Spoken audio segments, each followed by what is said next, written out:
Hello, dear teachers! Kumusta naman tayong lahat? Welcome to Hello. ACELT Diaries Season 2, ang weekly kwentuhan ng Ateneo Center for English Language Teaching. Marami tayong kwentong ELT na nakakatawa, nakakaloka, nakakaiyak, at nakaka-inspire. Ako po si Cheche Suarez. Hello, Miss Ines! Hello, Doc Cheche. Yes, and hello there, dear teachers. Nandito na naman kami para samahan kayong habang nagpapahinga at nagmumuni-muni. Welcome to our ACELT Diaries channel. Ako po si Ines Bautista Yao. Miss Ines, pag-uusapan natin ngayon ang pagtuturo ng reading. Di ba? Isa ito sa mga importanteng issue ngayon sa ating bansa kasi nga may mga research findings na hindi fully developed ang reading comprehension skills ng mga young Filipino learners natin. So, for this episode, pag-uusapan natin yan, particularly yung pagbabasa ng hindi lang sa literal level. So we will talk about how to help our learners to make inferences and interpret lines. Tamang-tama yan, Doc Cheche. Kasi meron tayong dear teacher na ACELT Suki na may gustong itanong tungkol dyan. Sabi niya, Dear ACELT Diaries, I was assigned to teach reading this school year, but hindi ako confident because it's my first time teaching it. How do I make sure that my students learn how to comprehend what they read properly? Sapat na ba ang chorus read aloud? Maraming salamat, Miss A. Naku, Miss A, sana matulungan ka namin through this episode. Alam mo ba, Miss Ines, as language teachers, alam naman natin na reading aloud does not guarantee one's comprehension of the text. Yan ay isang True. malaking myth. Myth. Maling akala. Yun yung akala ng marami na the learner's ability to read aloud shows their comprehension of a text. Dahil sa myth na ito, marami sa atin ang akala yung pagbabasa, especially sa lower grade levels, ay limited to texts and the surface understanding of texts. Pero, hindi enough yung nadedecode or nababasa lang ng mga bata, mga salita sa pahina. Dapat marunong din sila mag-interpret and mag-analyze ng binasa nila. Naku, Doc Cheche, di ba pinag-aralan natin yan sa ating teaching reading classes?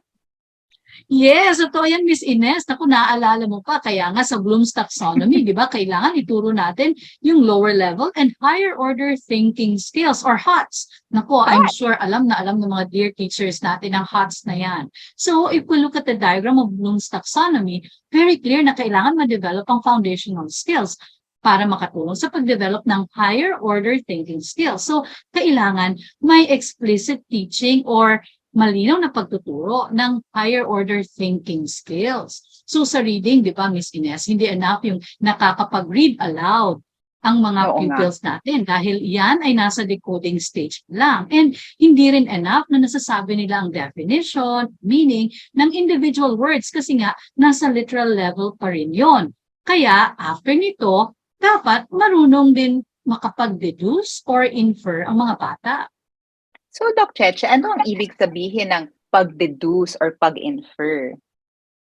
Ito yun, Miss Ines. Sabi ni Urquhart, making deductions and inferring from texts has long been described as the capacity to go beyond a literal understanding in order to gain the richer levels of meaning that lie between and beyond the lines and to relate that understanding to textual information. This means, dapat matutunan ng mga bata na maintindihan ang mas malalim na kahulugan or pakahulugan ng isang reading text. Sabi din dyan, and I quote, evidence from cognitive psychology provides extensive experimental evidence that children's capacity to infer occurs and develops from infancy. End of quote. Imagine, Miss Ines, infancy pa lang, di ba? Baby pa lang. Tayo. Oo, marunong na tayong mag-infer.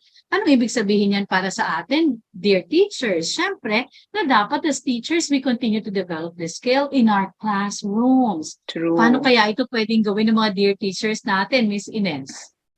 Meron akong mga suggested strategies, Doc Cheche. Baka magustuhan ng mga dear teachers natin.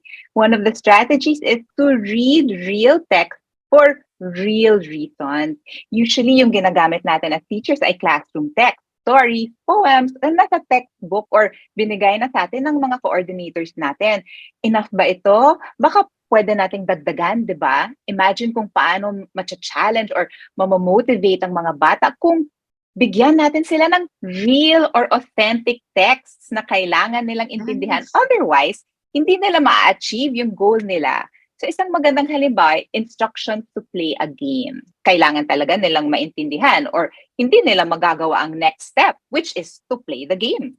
So dahil dito, magfo-focus talaga sila sa meaning ng mga salita, yung between and beyond the lines. So for example, Roblox, isang napaka-popular game.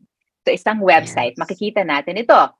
Quote, Roblox is primarily about creating and crafting games and environments. End quote. What can we infer from this?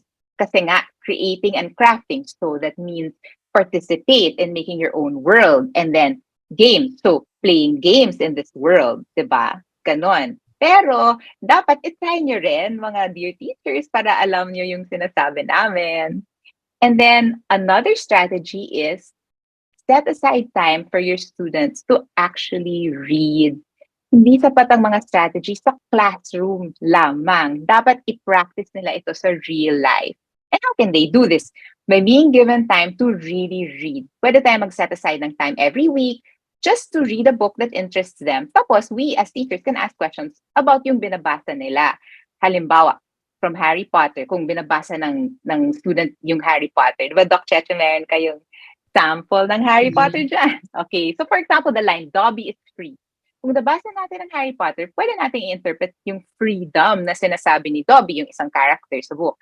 It's not just physical freedom. Yung freedom niya also refers to emotional freedom, etc., etc. Pero, dapat basahin natin yung book para malaman natin ito.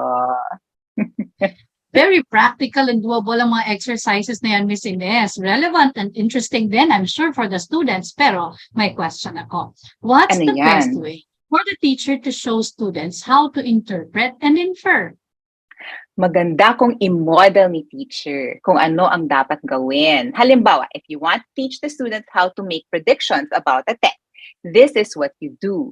So I will look at a book and I will look at the cover and I will say, the title is Fancy Nancy. What does that mean? Maybe it's about a child who is fancy or maarte, like her. Baka siya, kasi based on the image, siya yung mukhang fancy. And the title is Splendid Speller. So maybe splendid means magaling. Speller, you spell words. So maybe she's a magaling speller. And then based on the image, it's how she practices how to spell. So then after you tell the students, okay, now I'm excited to read the book to find out if I got my predictions right. That's right. So yan yung example ng pag-i-interpret and infer. Dapat nga i-model muna ni teacher ang mga strategies with the whole class para maituro niya kung paano ito gagamitin kung mag-isa na lang na magbabasa ang mga bata. Thanks for showing us these strategies, Miss Ines. You're Teacher, welcome. sana nakatulong sa inyo ang episode na ito. At sana naging maganda ito para sa inyong teaching practice. Yes, and don't forget to like and subscribe to our channel. Leave a comment below to let us know how you like this episode and if it helped, or maybe you have a question you'd like to ask on anything that we talked about today. Please let us hear from you. Walang quiz, promise. Yes. Please share ACELT Diaries also with your teacher friends and like ACELT FB, where you can request for handouts with our clickable link and references. Ako po ulit si Doc Cheche.